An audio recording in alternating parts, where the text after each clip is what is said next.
بہار میں N D A کی حکومت ختم، نتیش کمار نے دیا استعفیٰ۔ رابڑی دیوی کی قیامگاہ پر تیجسوی یادو سے ہوئی ملاقات۔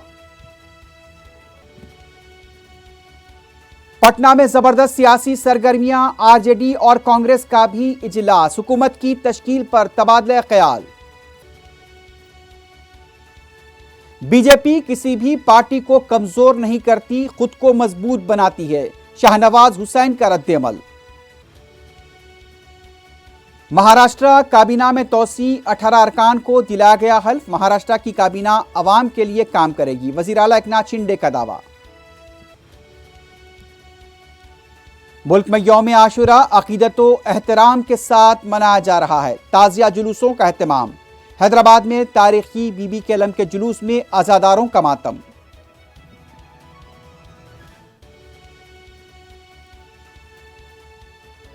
نوئیڈا میں خاتون کے ساتھ مبینہ بدسلوکی کرنے والا سریکانت تیاگی گرفتار، مقامی مکینوں کا اظہار مسرت۔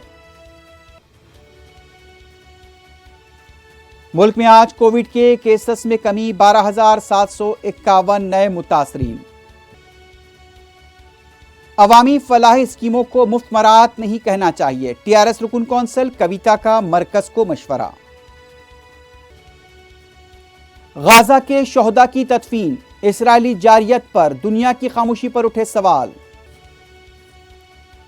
ایرانی سیٹلائٹ کو روس نے اپنے راکٹ کے ذریعے خلا میں کیا روانہ، مغرب کا اعتراض مسترد۔ اور عراق کے کربلا میں یوم عاشوراء عقیدت و احترام کے ساتھ منایا گیا۔